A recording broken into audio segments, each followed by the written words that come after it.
Yes. JR is here. Hello, JR. Oh, JR's here. Everyone run. Hey, JR. All right, Billy. I want to torture you with something that I dare not repeat.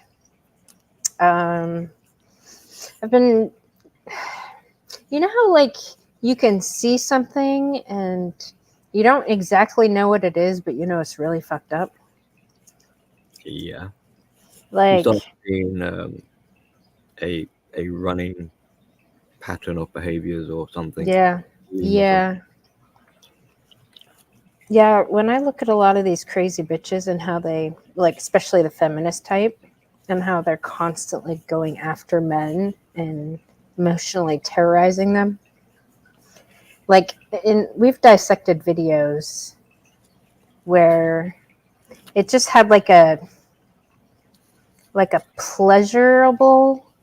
fucking kind of flavor to it, like they were getting off on the other party's suffering. Yeah.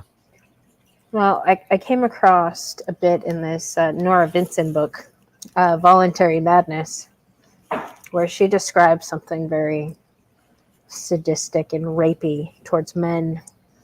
And I think it's a result of their perception of history and their fear-mongered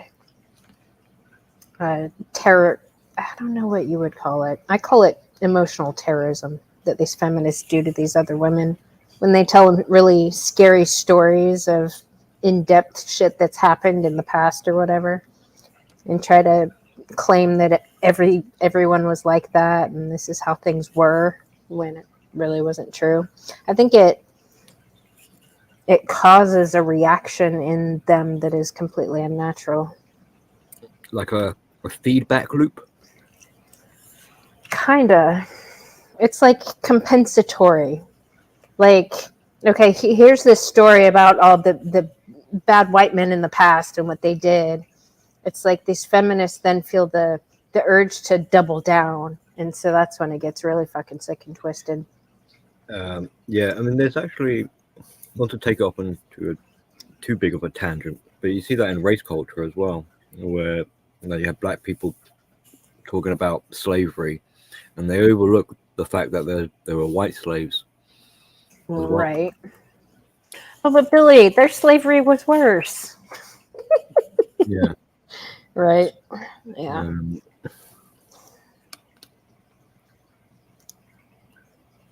but Yeah. There's more. just this sickness when it comes to misandry.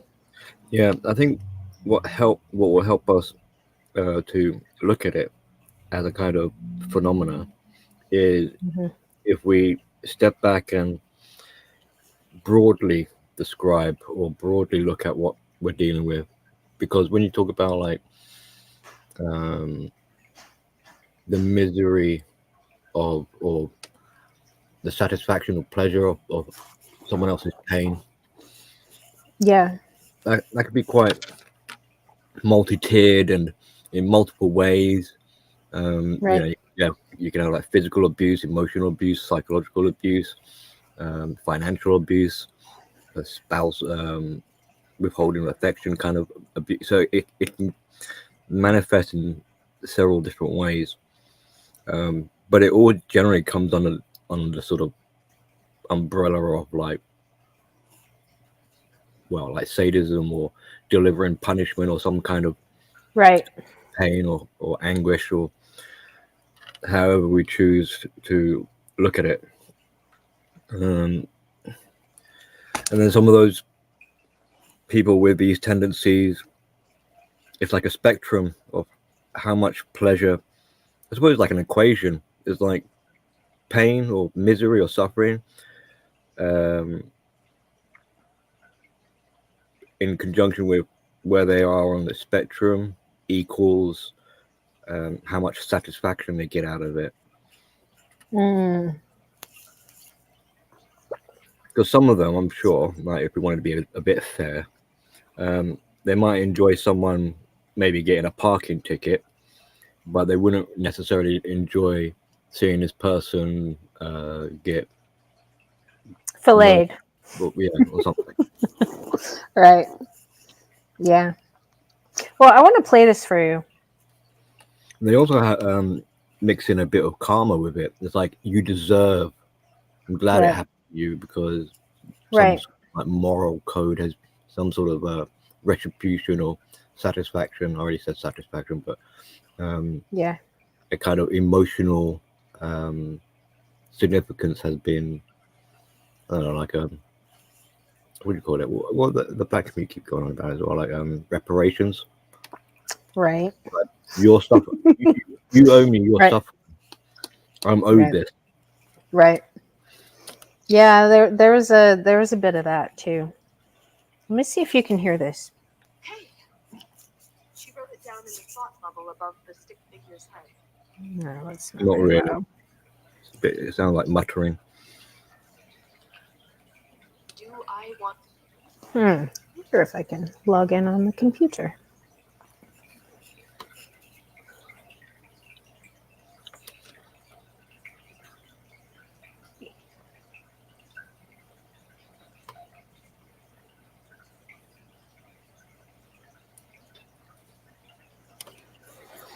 So, what were you saying about Sharon Osbourne?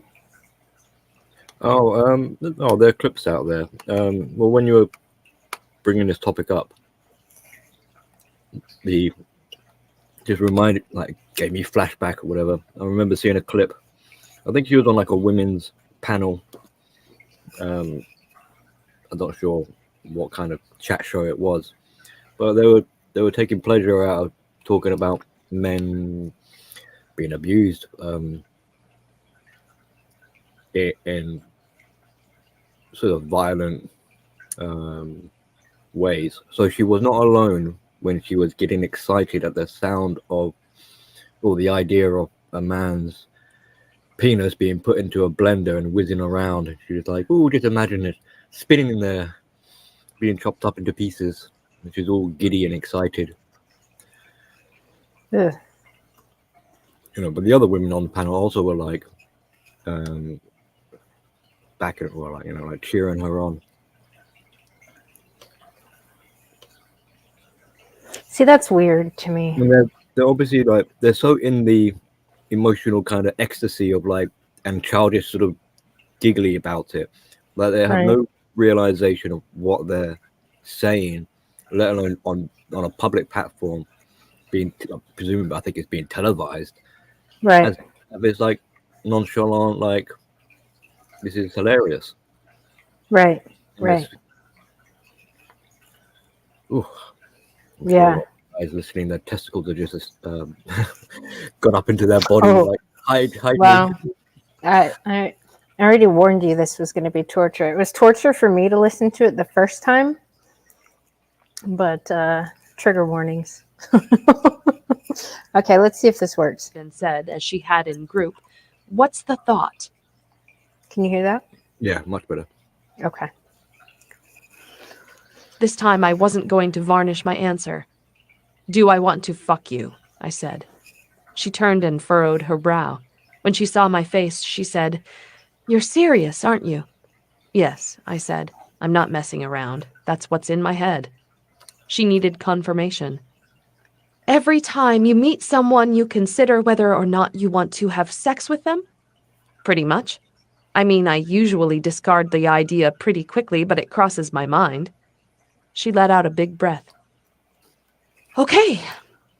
She wrote it down in the thought bubble above the stick figure's head. "Do I want to fuck you?" She stepped back and looked at it for a moment, then reapproached the board. Again, as she had done before, she drew the heart over the stick figure's chest. She turned back to me. "What's the feeling?" Again, I didn't hesitate. Same as before. Loneliness, isolation.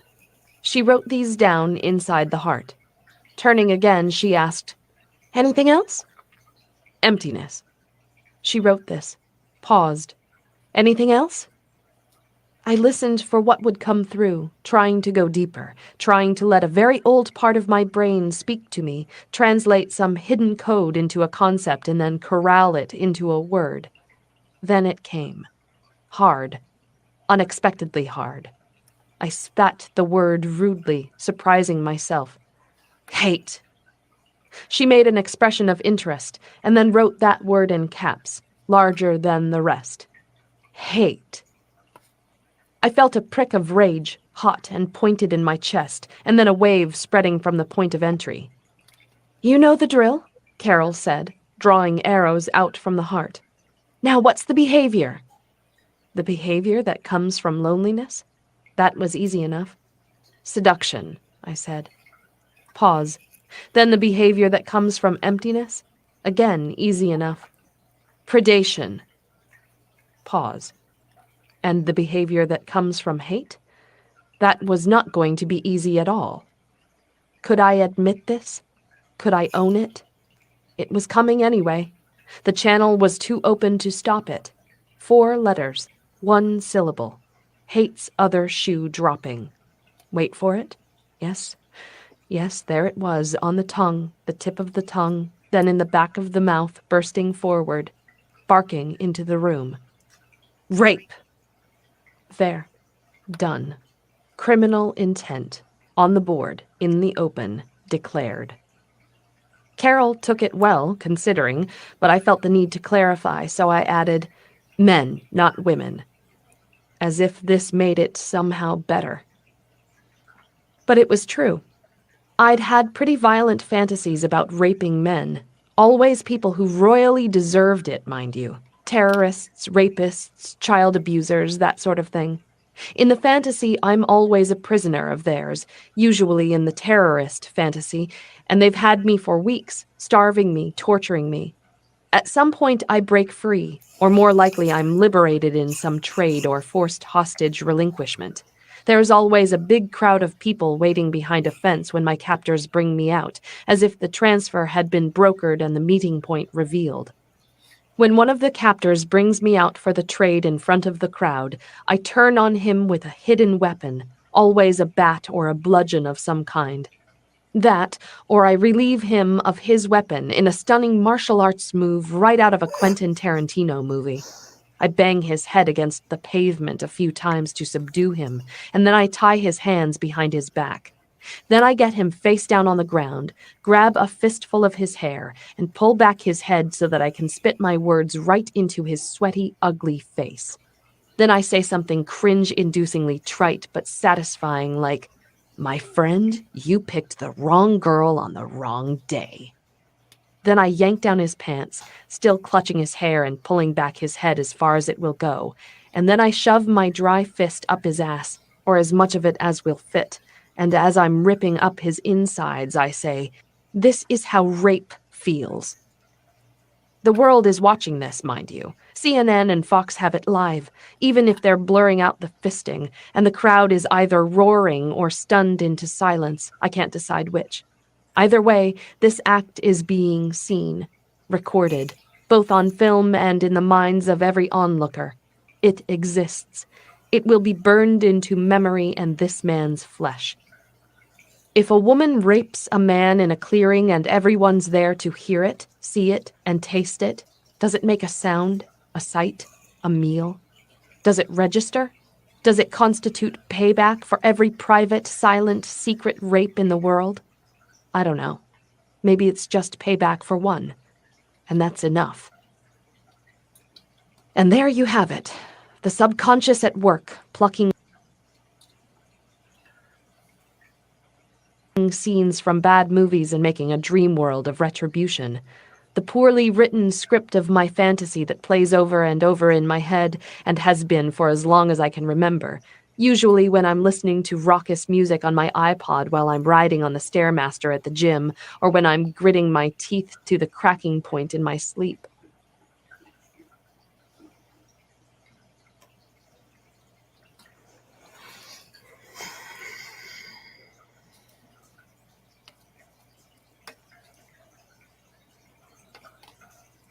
How fucked up is that?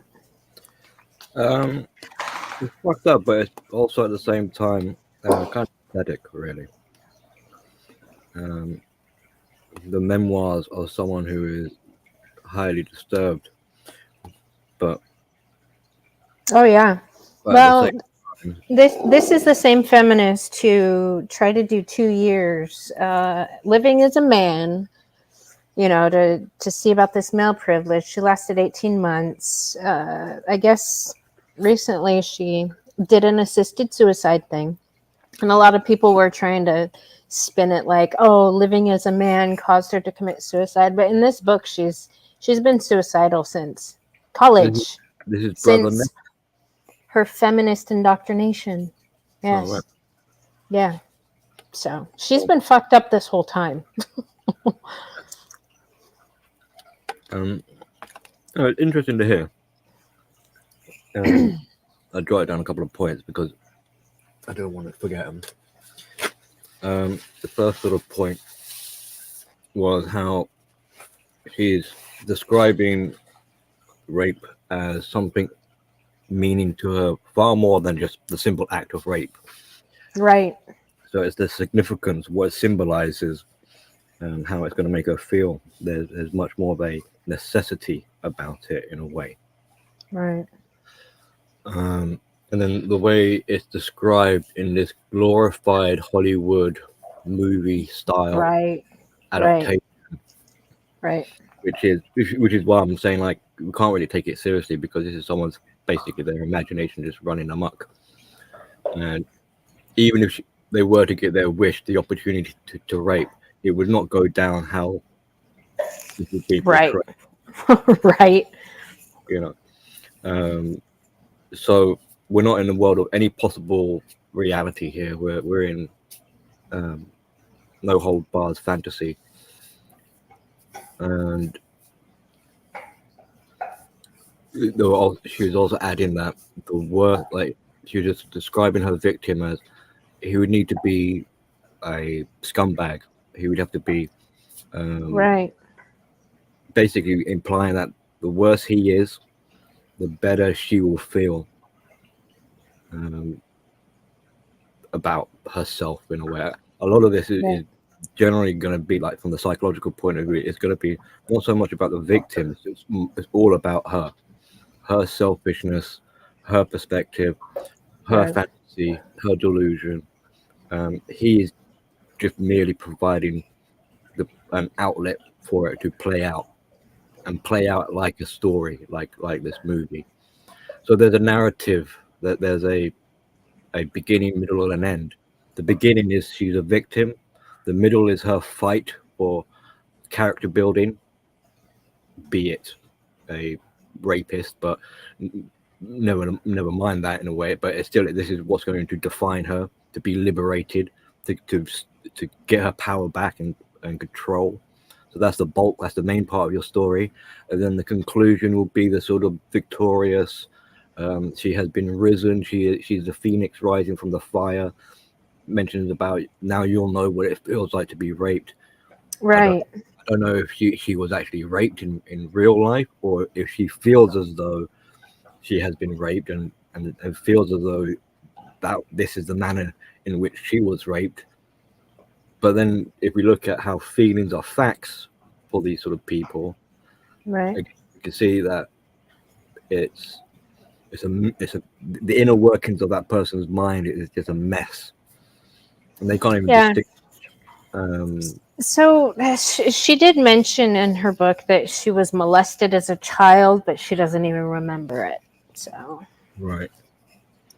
no, this was for all the all the Me Too people, all the revenge for all the Me Too feminists. Yeah. Like, I mean, really, it might, at the time when you're caught up in emotions, it might seem like it will make you feel better, but does it really? And you can apply that in many different ways. Let's say someone stole something from you. So now you feel like, well, if I steal something from them, that's going to even out the score. But does it really? Because now you're as well. So, an eye for an eye doesn't make you any better. It just leaves us both blind. So in that sense, like, and like, obviously it's terrible if you've been a victim of rape, but to then sort of look at it as if it's justification to now go wanting to rape someone else, as if that's going to make you feel better, you'll probably be mistaken. But obviously, try and say that or convince someone in the heat of the moment or while they're emotionally thinking like this, and they'll be like, "I don't care, Billy. I'm still going to go do it anyway because I feel this will make me well, and also because I don't know any other way of making myself feel better." So it's like, well, your desperation, and maybe you could sort of throw in a few other words like your expectation of like an entitlement that this is what is owed to you. Right. All right for you. It's not so they were wrong for doing it to you, but it's all right for you to get your revenge, and this is going to make you morally somehow better than they are. If anything, it makes you worse because you had the choice and option not to do it, but you chose otherwise. So what kind of, if you're describing them as a scumbag, what kind of scumbag are you because you didn't have to follow suit? See, but that's the thing, Ghost Shura. She mentioned being molested. She did not mention being raped. She's a hardcore feminist. She was talking about dry fisting someone's ass and tearing it apart. Right. Tearing apart his insides. Yeah. Like that's some deep, I mean, that shit, like from what she said, that stemmed from hate. Because man hating. There's also an escalation aspect. So let's say I stole $10 from you. Well, no, let's say you stole $10 from me, good mother. And in my kind of emotional craziness, rampaging way, I decided you want interest. I want, tenfold or whatever. Yeah, so I want go above and beyond. So there's an escalation. So adding to that, lack of boundaries, a lack of limitations, they go over the top. And also, if you listen to how it was being written or was spoken, the graphicness, the graphic of how it was being told to us as a listener, it wasn't holding back in any way. So there's an intent to want to cause disgust in the viewer or audience. Yeah. So the more graphic, the more vile, the more cringy we can make this sound, the more uncomfortable we can make people feel in their chairs, the better this is for the speaker. This feminist. But in her fantasy, she was doing it in front of a whole crowd that was like cheering for her. Yeah, because a whole crowd of feminists, I'm sure. Yeah, but it's that perverted twist around where she's so full of shame that she denounces it, and so in part that's why she would be happily graphic and over the top with mental imagery to make people dizzy or whatever, like you want to vomit or you're just uncomfortable. Because I mean, this is what like narcissists do. They enjoy that kind of world distorting manipulation so that they feel powerful and have the control, and there you are in a world of horrors, and to then be like amongst her peers of other feminists, be victorious and celebrated and commended, right?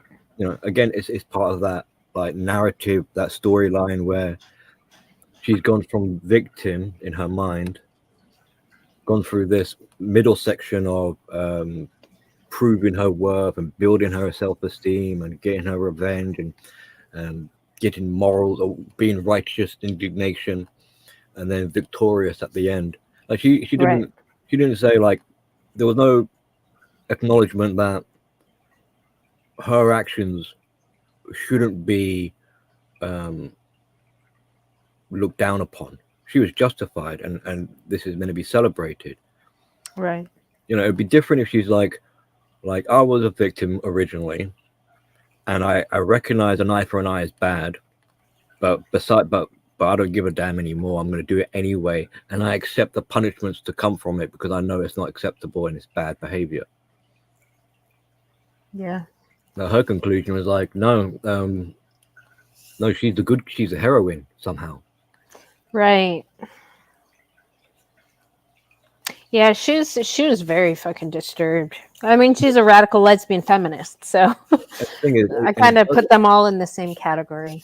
and the thing is, it doesn't matter as well. I mean, the selfishness aspect, like he might have been a car thief or a mugger, but her judge, jury, sentencing complex or whatever, or authoritarian is like, well, he deserves to be raped, and if he's even more of a douchebag, then even more raping is coming his way. So I mean, you know, that's not how. Like, if you take it in like a legal sort of setting, when people get convicted of crimes, they go to jail. They don't. Their punishment isn't like, right, you're going to get raped, and this one is going to get a fisting. You know, Dry fisting.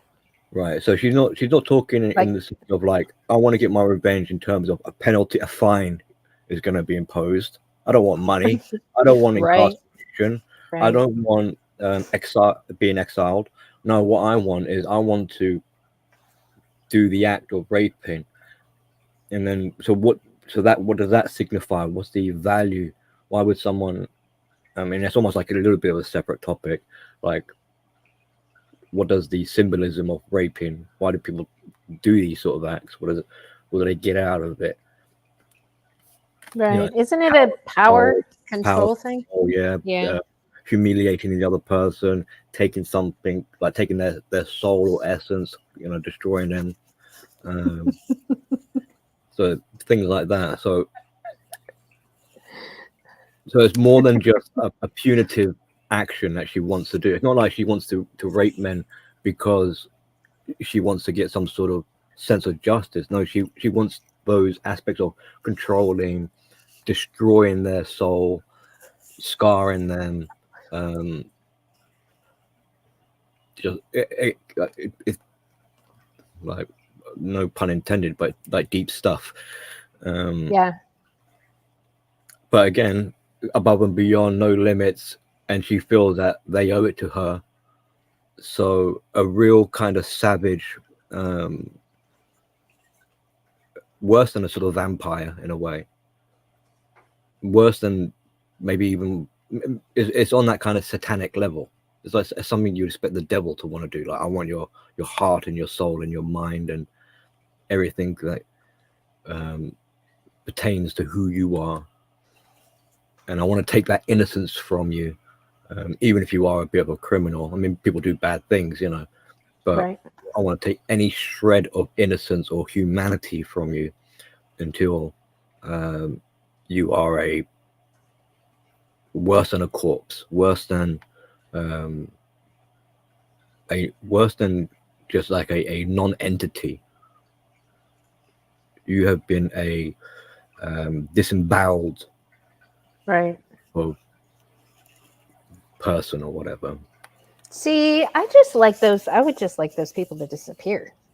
I mean, it's also like quick, easy, done, gone. Well, it kind of reflects back on if the intention is to inflict as much shame on the target as possible, then it shows you how much, in a way, to some degree, how much shame the abuser really has. This is what she thinks of herself, that she is a complete no entity, that she is disemboweled and she is so shamed. She's got no humanity, she's got no heart, she's got no soul, she's got no ethics. She's a total I mean, I can't even think of words that are worse than shame, but it's like shame times 1,000 or whatever. Right. Like, so much disdain and contempt towards herself that she wants to project onto her target, and once she can destroy her target or offload this shame and disdain and contempt onto it, that purifies her and helps her to feel much more holy holier than thou and superior and high and mighty and better about herself. So we're beginning to see the sort of functionality of what's taking place, and the need or necessity, where it's coming from. This urge, this desire that she fantasizes about. Right. Yeah, she says quite a lot. Quite a lot. The thing is, sadly, like as much as she, if she was spoiled in the sense that she could, like have multiple victims, and she got her wish. The trouble is, as much as she tries to offload this deep shame, it's gonna still be stuck with. If anything, she's really adding to it. So as time progresses, her descriptions, her views, her ideology will become more and more extreme and more perverse.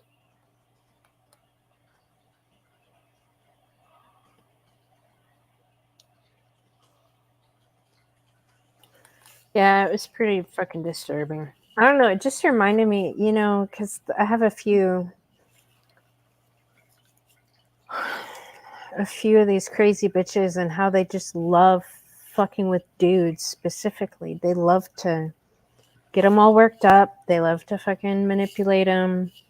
Like, and when they're really pissed off, it makes them really happy that they're able to penetrate their fucking emotions like that. It just it gave off like a really sadistic fucking vibe. Yeah. To see a man lose his composure, cascading effect, crumbling down like dominoes or whatever. Right. The palace, the castle is tumbling down. Gives them a sense of elation, because it's like if I can't have it, if I can't have my palace, or if I don't live in peace, then how dare you will have the opportunity to live in peace. So to watch your harmonious stability, your health and mental faculties deteriorate, right, to be witness to it, front row seat, maybe to even be the instigator of it, is right. They see it very rewarding. They take more satisfaction in watching brick by brick fall apart than actually seeing you as a heap on the floor. Right. I noticed that. I noticed that with a certain channel. There's a crazy bitch that's currently been fueling some fires on a certain channel. Yeah, I mean, and every time that dude was going after another dude, she was like, "Oh yeah, give it to him." Like, "Oh, he deserves that," And right. as soon as there was like some kind of peace, she started getting pissy. Like, "Oh well, I would have." Accusing the other one of being malicious. Like everything she put in the comment was literally herself. Yeah. Like her intentions on why she's there in the first place. She spelled it out. Yeah. Like. Yeah. They want to. Yeah. They tell it themselves that because one, they got a lack of awareness, so they don't even realize that they're doing it. And as much as these people sort of are liars in that sense, I mean, this might be the only kind of time they're actually being a bit honest in a way. Yeah. But not explicitly saying it. It's through their. It's in between that. It's reading between the lines, or they're blaming it on somebody else. Yeah. I mean, well, they'll still take satisfaction. Like when this castle collapses and it's just a pile of rubble or a dead body, they'll still take a little bit of satisfaction. But at the same time, the reason why it's not as they're not getting as much fuel, or they're not as happy about it, is because the game's over. Like, I can't torture you anymore. Right. So if they could resurrect you, bring you back to life to kill you again, I'm sure they would. Yeah. But in part, they do this when, like, let's say they literally have killed you. You're a corpse now, and you're buried in the ground. You've got a gravestone. They'll be dancing on your grave, quite literally, and you won't be alive to tell anyone anything else. So now they can do a smear campaign on you, and keep you in the memories of everyone. Like turn you into a kind of folklore in a way. Like your ghost is now a child fable they tell people to be like, remember the ghost of good mother, we celebrate, goodbye to the witch or whatever. Right. Right. So, Yeah. but that's a form of reincarnation. You're being brought back to life in name and spirit, just to Right. be taken down again. Right. Yeah, that's so weird. Yeah, So there's peace. there's a part of that book where somebody had mentioned like questioning her, like, oh, is that the way thing, or from how you see, is that the way things are, like reality, or is that the way you are? Like, she was pondered with this question because she was like noticing some things, and she's like, oh, this and that and this and that, and the person's like, yeah, is that the way things are, or is that the way you are? Like, talking about her perception. You're doing a little reality testing. Yeah, I mean, you can gauge quite a bit from asking such types of questions. Yeah. If she's balls deep in this delusional, this spectrum, etc., then this might be a kind of perplexing type of line of questioning, because it won't really make sense to her. Right. Like, of course it's fact. Why are you asking if it's my opinion or my perspective? Right. Like, it's my truth. Going back to their truth, that's the way they are. Yeah. Yeah. So it's a fairly good question in terms of trying to ascertain whether or not is there actually like an element of a sense of self, or is this completely devoid and we're completely detached from reality. Yeah. But in terms of like listening to her for like a straight answer, or for an accurate portrayal of what's going on, like you don't want her to verify, to structure your sense of reality.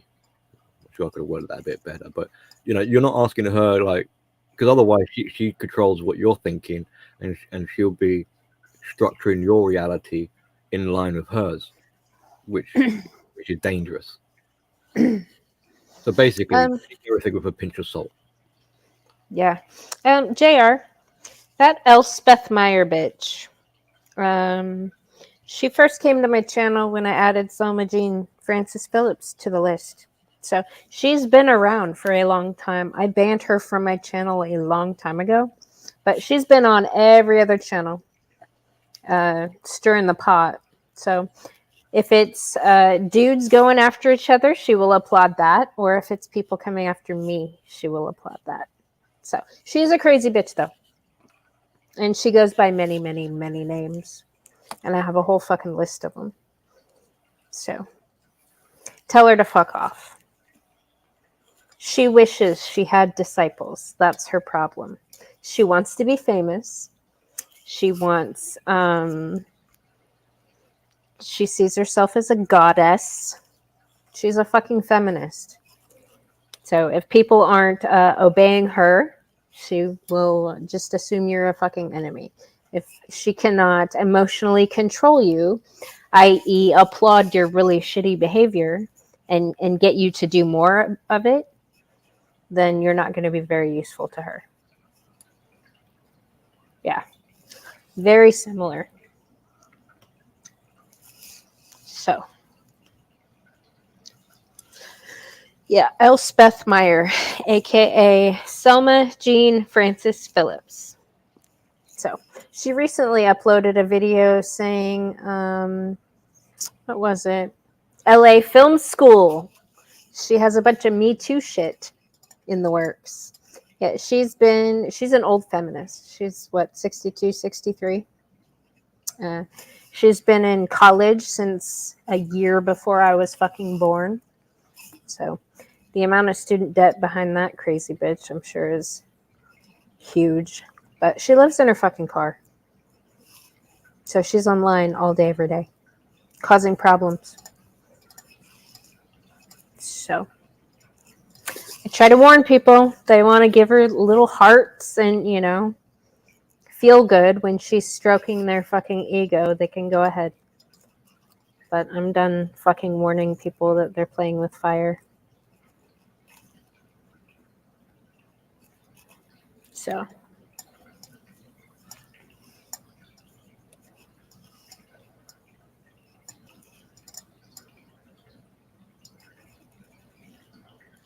I just don't get it. I don't get. I guess you believe confirmation bias, maybe? See, that's the problem I have with this, Billy. I see these people that they rope into this shit as being predated upon because they are emotionally and mentally unstable to begin with. Everyone is potential prey targets, victims, or whatever. But I know what you mean. I mean, they go for, narcissists. Go for weak and vulnerable people. It's a lot easier to target someone like that than someone who is a bit more solidified in a way.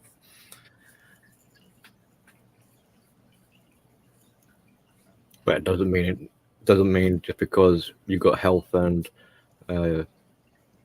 knowledge or whatever, and you got people even watching out for you, that you're immune to these sort of things. I mean, especially in today's climate, with predators struggling for fuel, they're going to be more and more desperate. Yeah. So don't be surprised we're going to see more. I mean, we already see erratic behavior, but don't be surprised if it's going to magnify as time progresses. Yeah. The delusion is real, people.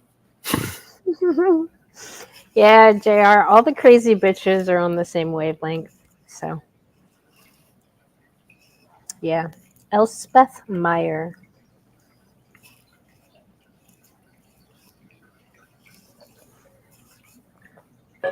Or PJ Camel. It's another one she goes under. Actually, PJ, last I saw, has a wrench on SKC's channel. Like, what the fuck? I mean, I don't know if this is a difference between a guy thing and you being a female there. Or maybe it's just me, but if one is to stay on their path and just pursue their own sort of journey or thing, I mean, it kind of like, it doesn't really matter what these names and multiple accounts is. To one degree, it's a little bit distracting. Another is sort of, it's almost a little irrelevant. I mean, it's, and also maybe also because I literally got a kid of my own, so yeah, that kind of riff-raffy sort of ruckus, I have to sort of not shun it aside completely. I don't want to hurt my feelings, but at the same time, I'm not going to let my kid dictate to me my worldview. I'm not going to go like, honey, oh, so Santa Claus is real and fairies do exist. Right. I mean, sometimes I might bullshit her, like, I'll hide some of her toys or something like that, and she'll be like, "Where's my toy?" or something, and I'll say, "Oh, the ghost did it," But she's wise enough. She knows it's not a ghost. She knows it's me. Yeah. Daddy. I'm like, uh-oh. And then I have to explain to her, like, okay, you're old enough now to realize, right, I've hidden your laptop away because when you're on there, your brain is being sucked out. Right. Yeah. There's a distinction, like, at least with a kid, there's a natural, they're growing. So you modify and adapt as they're growing. You calibrate their awareness with what you think they can handle, and maybe you might have to sort of use a bit of magical sort of language to get them to understand. But the problem we're seeing with society is that they're not actually mentally maturing. They're stuck, and in in a regressive manner. So not only are they stuck, but the childishness amplifies.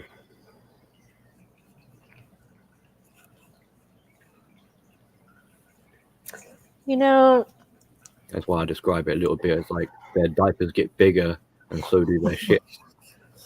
yeah.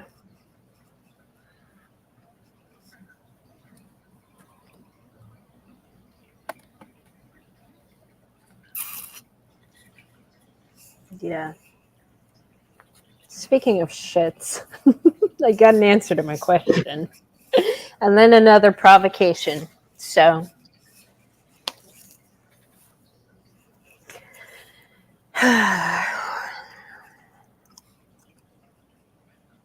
yeah, the PJs and the Selmas and the Alices, I think, are less.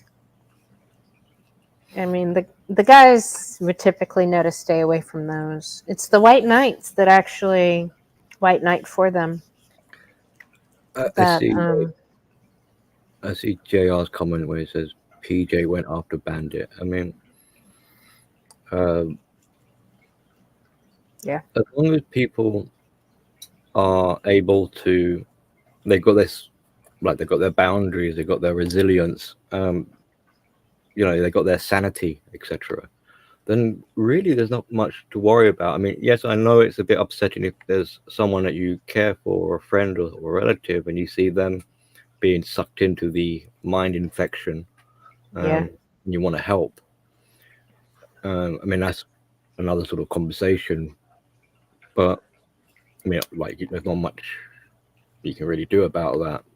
Other than Bandit's pretty resilient. He's had all the white knights right. contact him behind the scenes, and he's been able to see right through their bullshit pretty You fucking just quick. need to sort of remind yourself at the end of the day, like, look, you're the one with the fuel, the energy. You are the food. They look at you as food. Fine, okay, embrace that for argument's sake. So you are high nutritional value food, and the only way they can really get access to you as food is if you let them. Right. So they got no real power. And this is why it's manipulation and persuasion. Yeah. So when you realize, and that means you have to be a bit responsible. So if they do end up getting one over you, and you do end up getting sucked in, as much as you might not like them for doing it, I mean, like predators are going to predate. It's in the definition of it. There is you have some responsibility in that because you became an enabler. So, right. So as long as you just realize to yourself, like, look, I'm not going to enable this. I'm not going to participate. I'm going to keep this boundary, this line in the sand or whatever.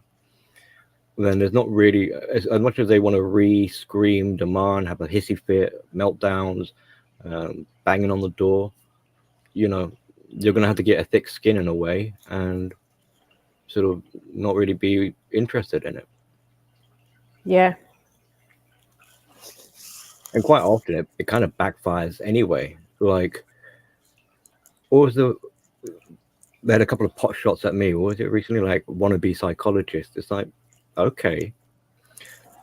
Now, what does that say? That says that a fool like me is able to critique you. Right. If I'm doing this, imagine if a real psychologist came along. Would you prefer that? Right. Right. You get some real psychologists on the stream and get them to do it then. Right. I'm sure they'll enjoy that. So it's not really, it doesn't really amount to anything.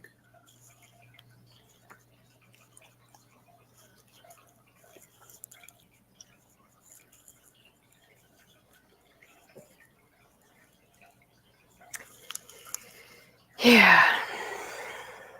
I mean, that's actually in part the what are your credentials topic, which is signs of desperation. I mean, you don't need credentials to. Let's say you got a plumber, you got an official qualified plumber to do you some work in your house, and you come back to see what the job that they've done, and your house is flooded with water. you turn around and be like, what the hell have you done? The plumber wouldn't say like, hey, you're not qualified to tell me that I haven't done my job right. He'd be like, you flooded my house. Right. How my next question would be like, how on earth did you get qualified? Right. So you don't need credentials to have opinions. Right. Exactly.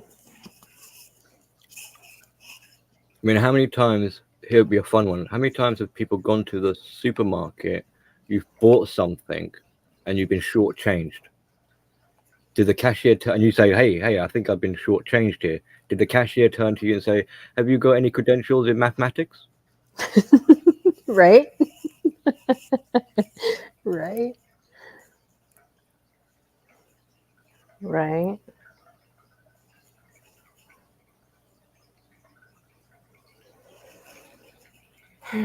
Like, no, but I can count. It's like, yeah, well, I can see a dickhead when I see one.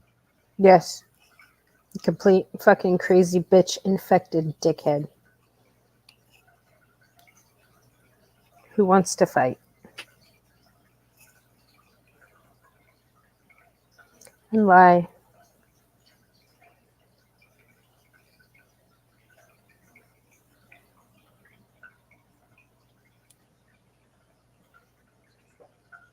So I hear you got a stream later on today. I do. With TNFS, yeah. Great. I want to pick his brain. It was so funny on Iridium Krish's stream yesterday. He was talking about that I came on really strong and that I kept picking his brain. I must apologize. I'm perpetually 5 years old and always have a million questions.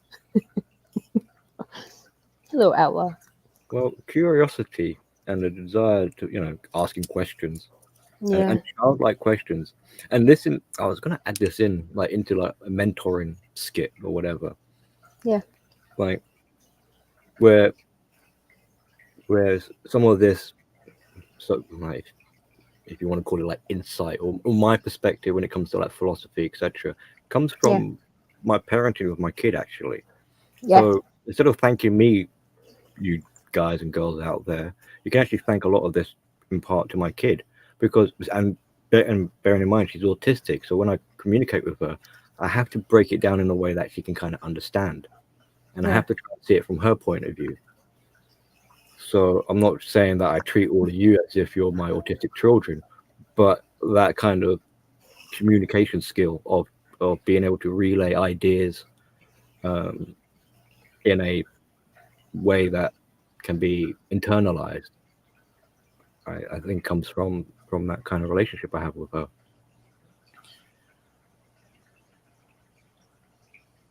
Yeah.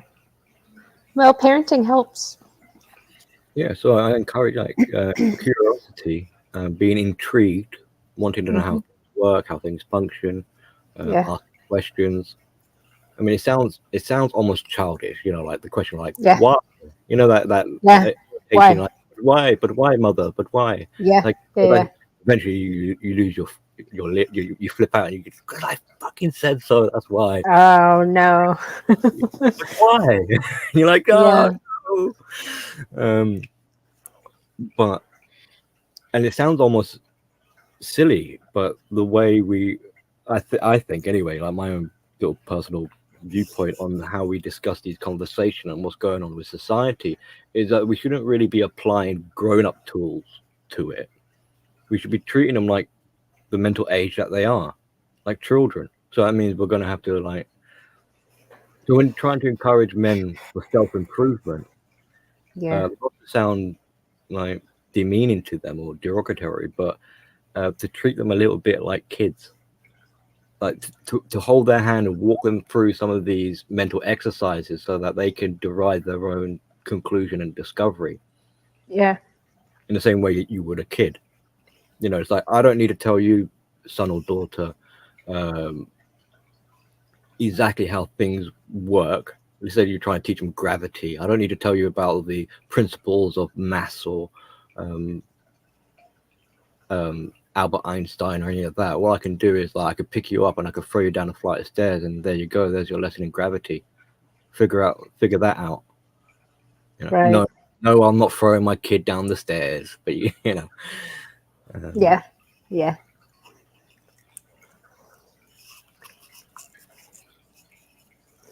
know, I mean, one of the things I keep annoying my kid with, if she has a question, it'll be like, "Well, look it up. Look it up." Yeah. I like the whole "why do you think?" I got my son with that. It was so funny, man. He's kind of been struggling with some friends lately from a friends group. There's some infighting a little bit with this little friend group, and he's only friends with like 2 out of 5. And he over the years has written off the other 2.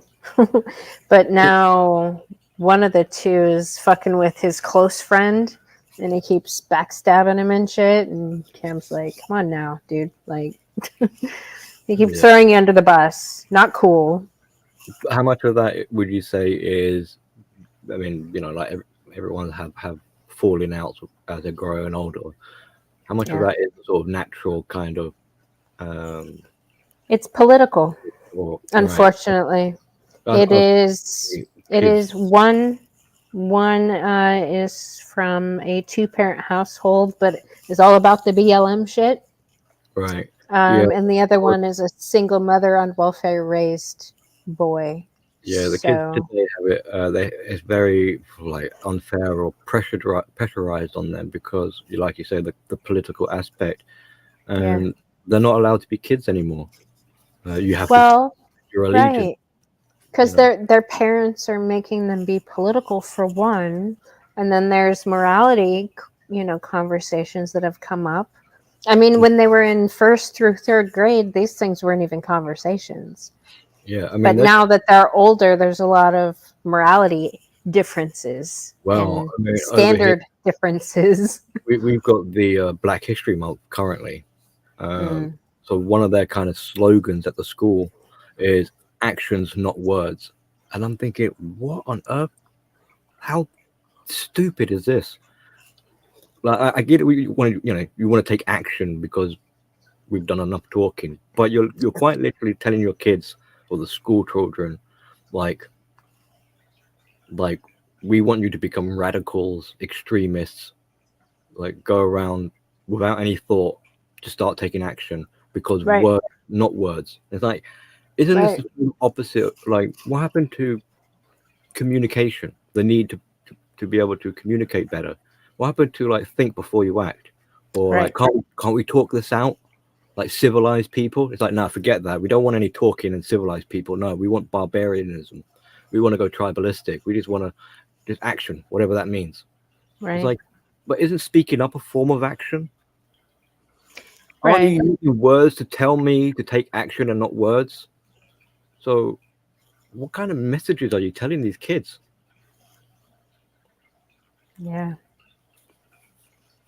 Well, and I think he's getting tired of being always the one people call when they need something. Like, like a double whammy then, because it's like we're dependent on you, but your independence is triggering my lack thereof. Like, I can't do it for myself. I need you. Right. Your beliefs are not the same as mine.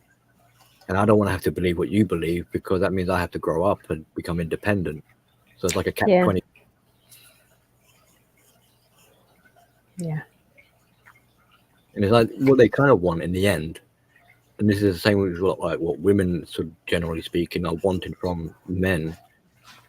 No, actually, this is what I should have added to that stream I did about participation in the fantasy. Is they want your service, they want you to cater, but they don't want you to have any to speak up or have any opinions. It's just like, can you just provide me, and not give me any back talk, what they would consider as back talk, or make me Yeah. have to for myself or anything like that. Can you just basically be my slave? Right. And that's kind of like what women are wanting from men. It's like, look, we want the money, we want the marriage, we want the kids at our leisure.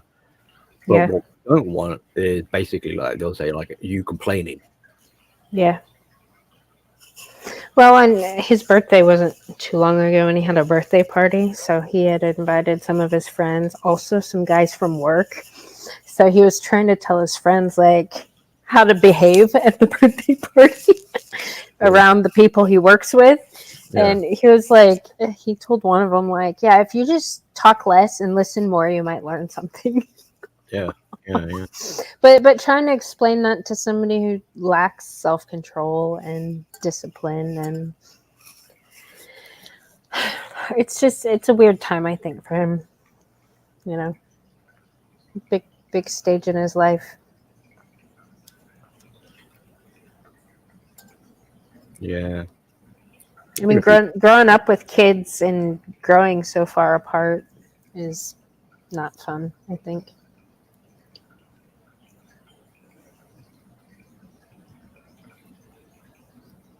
Yeah, I mean, it's a lot different nowadays with the way kids are. So Yeah. I wouldn't want to be a kid in today's society. Kind of had it Right. like, I guess, sort Yeah. of like generation or whatever.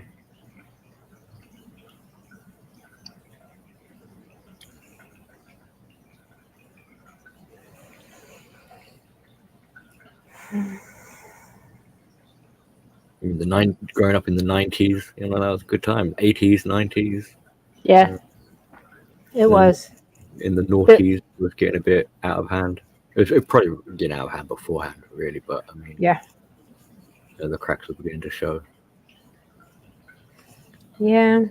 I've really been enjoying Janice Fiamingo's Studio B stuff, by the way. Her going through history. She's pretty much reiterating all the things I've been saying about feminists. So it's nice to see the receipts, I guess, from somebody in academia or retired from academia. Have you seen her channel? No, I have no idea who you're talking about. Studio B. Janice Fiamingo. She is a retired university professor. And she does, let me present it.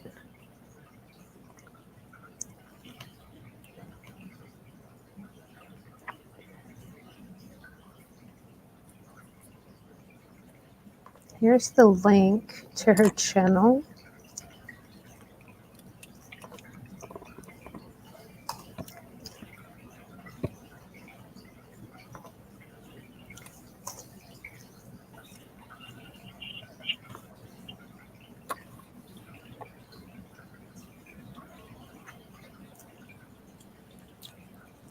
But she's kind of going through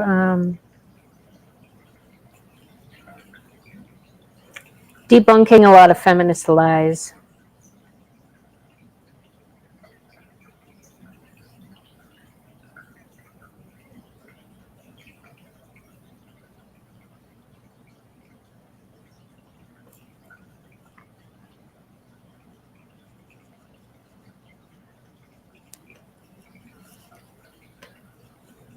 I mean, that's something we need to be a bit cautious of with going into the future, is how they're trying to rewrite history, it would seem. Mm-hmm. Yeah. Well, they have already rewritten a lot of history that people think they know currently. Yeah, and the way in which it's being, like, in terms of, I'm thinking of like school libraries, how they're instead of having, like, on the table or on the main shelf or something like that, like promotion of the week or something, instead of having like a science book or mathematics kind of book or something like this. Instead, now it's like the gender politics or a revision of like if I think of so we've got the Black History Month with my kids' school. They want to encourage my child to research this guy named John Edmonton, who apparently taught Charles Darwin. I was like, okay, that's fine, all right. So this is the teacher of Charles Darwin. So this guy's a black guy who's taught Charles Darwin. So I looked him up. Yeah. And basically, not to make him sound like a fool, he developed the art of taxidermy. But trying to explain that to my kid, I was like, he's the guy that made teddy bears. You told her that. Well, how do I explain taxidermy? Easy. So I was like, right, so this guy taught Charles Darwin how to make teddy bears. And I was telling her, like, he's all cool and everything, he's wonderful, but don't forget about the achievements that Charles Darwin did. You know, like natural selection, evolution. Right? I think that's a little bit more important than making teddy bears. Yeah. So, but the school, obviously, so to stick it up, like to stick a finger up at the school, what I'm trying to do is teach her both of them, so that when she goes to present in class, she could be like, yeah, we've got this black guy, but you know, so what? So what if he's a black guy? I mean, that's the whole point of equality and racial acceptance, is not to make a big deal about it, really. Yeah. But like, not to forget about the achievements that Charles Darwin did. And then I thought I'd throw in one just to maybe smooth things over with her teachers. I said, look it up, Candace Owens. Tell them to go. I'm going to try and introduce some Candace Owens to the school. I'd be like, if you don't like it, just tell them she's black. Right. Yeah, I guess he was one of the many people that taught Charles Darwin. He was very much an adventurer, so he sought out lots of people. Yeah. I don't know. It's just this sort of claim to fame type of thing. I mean, we got like Neil deGrasse Tyson, who's alive today, like doing great work, highly respected, funny guy, super funny. But it's not about. I mean, I'm sure we all understand. It's not the color of your skin that matters. Like, what is it you do? What is it you bring to the table, so to speak? This is what matters. What is your contribution to the world and society?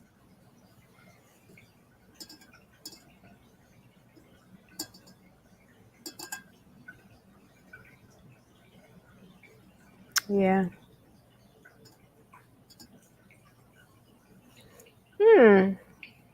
That's a good question, Bandit. That actually...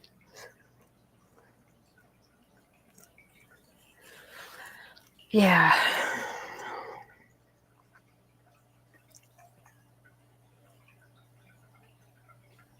Yeah, Billy, that might be something I need to sort out before I end this stream.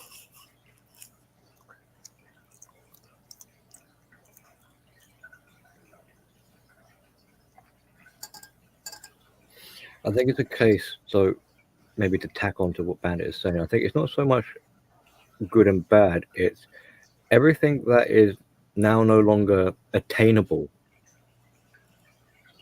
because of hard work and merit, which people don't want to have to do. That is being labeled as now toxic. I don't know, maybe that might need thinking out,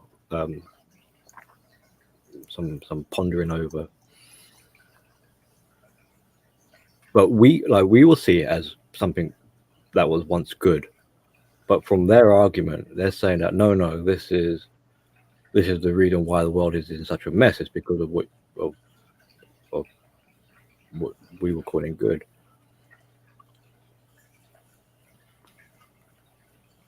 So it's like it's almost like a deferral or circumventing and the way to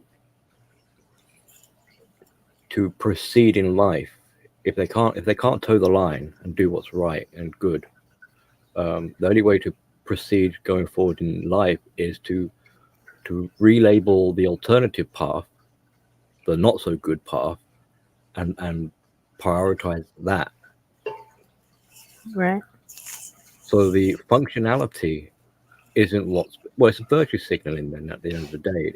So it doesn't really matter if positivity comes from it, as long as they're being seen and in their mind they've got this image of doing what is now like right, they're higher than, they're better than, then that's mission accomplished.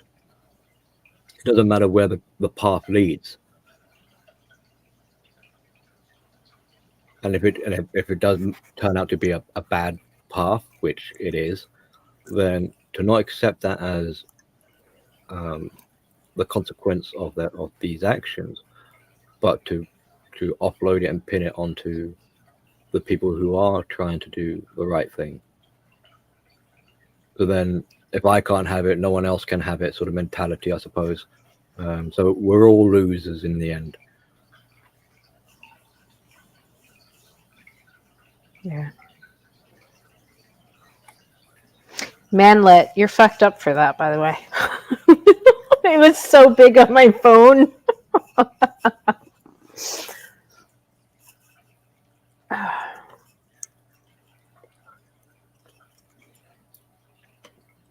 If she's saying clarity, it says claret ... Clarity reminds me. There's another one I was going to bring up. There's so much things I'm going to bring up, but in part of what therapy isn't necessarily so much like telling you what's what. It's to help people have some clarity so that they can be clear, so they can kind of filter through their mind and be clear in thought. But that's a bit of a double-edged sword, because the mentally hinged people will think they've got they're clear in mind, but really they're not. Yeah. So that becomes a problem with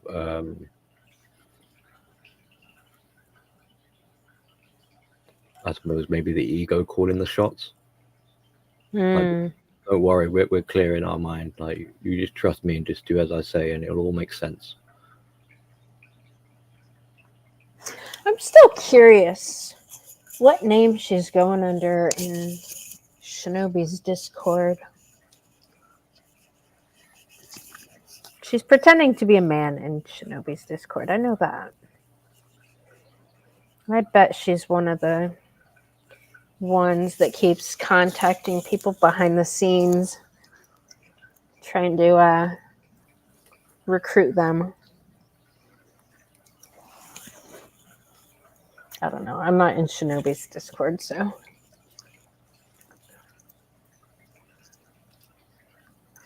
You know what's weird? Some of these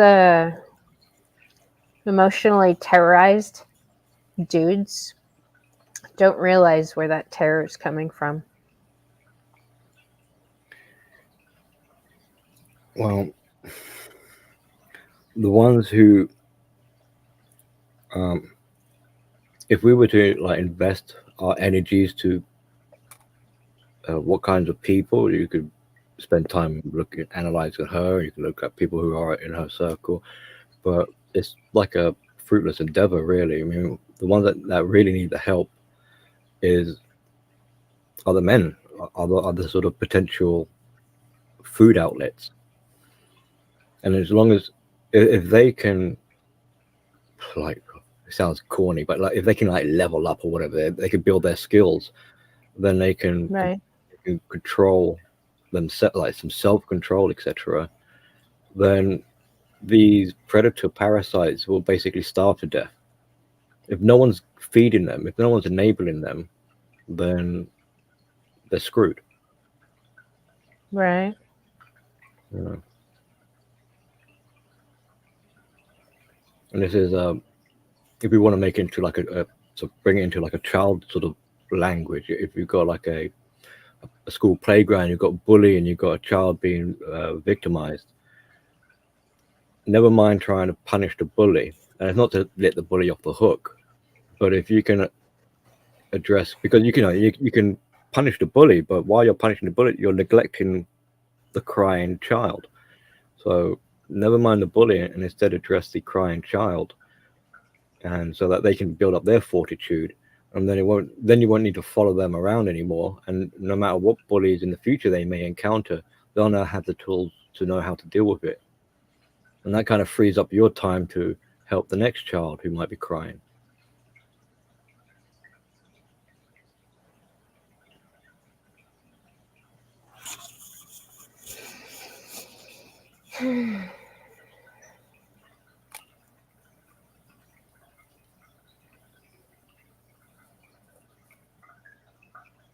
And quite often, one of the common sort of tips or whatever they tell victims is to stand your ground, push back, and you'll quickly see a bully is a scaredy cat. Yeah. And then that's basically a lesson in saying no. So Right. Which, no. if we're gonna look at my situation along those lines, if I say nothing, would that give off the perception?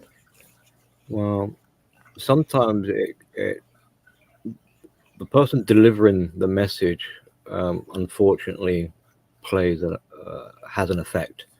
So two people can say the exact same words, but one of them will be listened to more so than the other for whatever reasons. Yeah. So in your case, what I'm saying in a way is like maybe not you should be saying it to them, but maybe someone who is speaking the same kind of words as you should be telling them that they either respect more or they listen to more or something like this or whatever. Well, I'm being called a liar now for stuff I didn't lie about.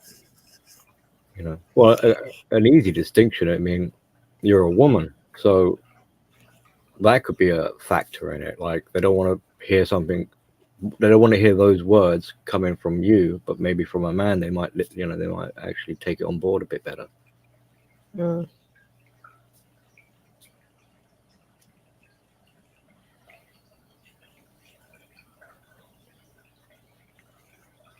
See, I don't buy that, because if that was the case, then they wouldn't be taking words on board from crazy bitches like this. Well, yes, yeah, I suppose. Maybe it's like a reputation type of thing. I don't know.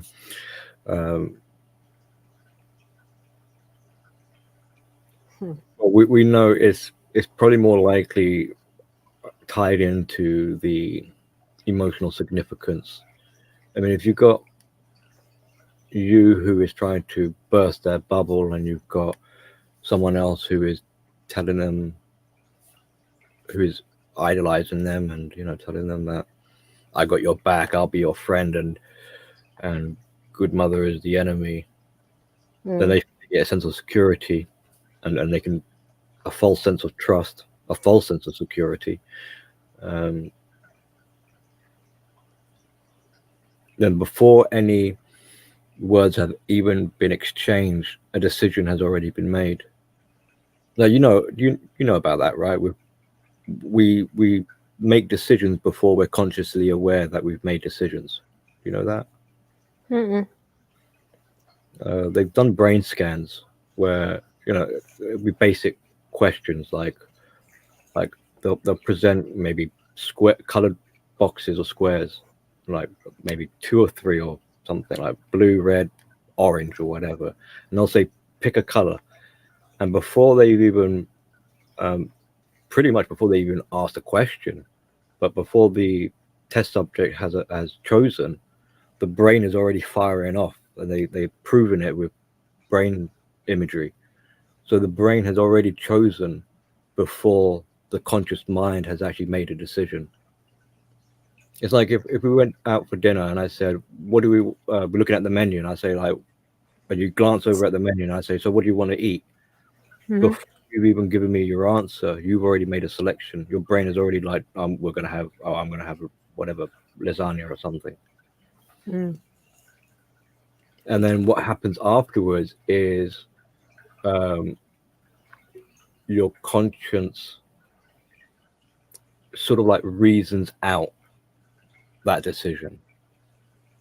So you say you instinctually chose a lasagna, but your brain now says, right, I'm going to choose lasagna because I like melted cheese and tomatoes, and it kind of like justifies it. Hmm. But this is happening like fractions of a second. Yeah. So Yeah. as far as you're concerned, you believe that you consciously made a decision you wanted lasagna, but really it's your brain has made that decision before you've been consciously aware.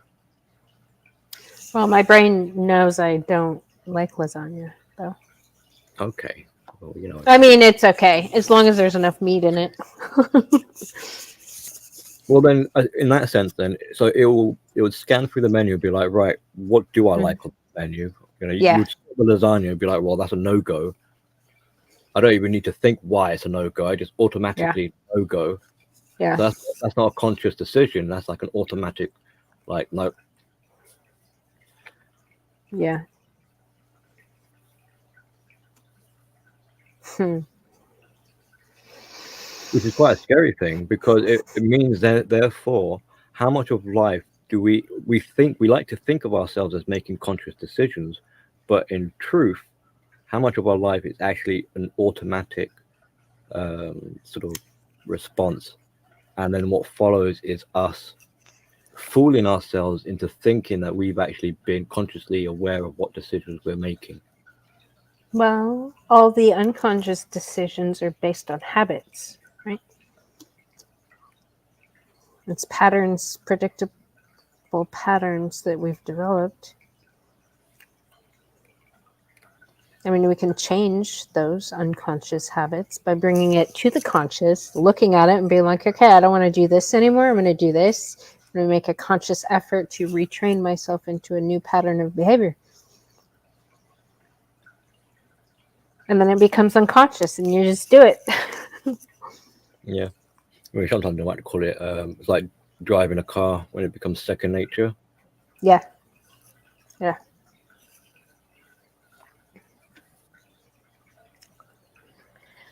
Yeah. Well, I want to end this because I have another stream in about 10 minutes with TNFS. Yeah, cool. But I want to ask you a question on this after I end this. Before you go, if I could. JR, Pliskin, Manlet, Kush, Bandit. See y'all later. Thanks for the input. Thank you, Billy, for letting me torture you with that feminist rape fantasy. That wasn't too bad. It was actually interesting. More torturous is like looking at the people on your hit list or whatever. It's like, oh, Yeah. I don't know. It was pretty bad for me. I didn't like listening to it. oh, it was disturbing, yes, but I mean, I it's just, it's worse than I kind of originally thought, if that makes sense. Like I knew it was pretty nasty, like this hatred these feminists have towards men and Yeah. how they want to dominate them. But I mean, those kind of details were gross. Yeah. Really Well, fucking gross. Yeah, and to bear in mind that it's becoming more commonplace and it's Yeah. Proliferating out into wider society. Yeah. Yes, I mean that is sort of frightening or Yeah. concerning. Well, yeah. Yeah, it is. But in terms of as an isolated as we were looking at it while you were playing it, it wasn't actually all that sort of well, at least from my perspective, I didn't really see it as horrific and disturbing as it is. at the same time, you can see, or I could see, like how I'm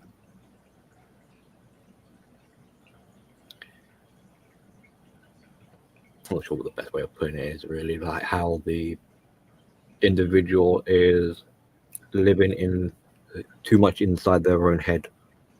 Right.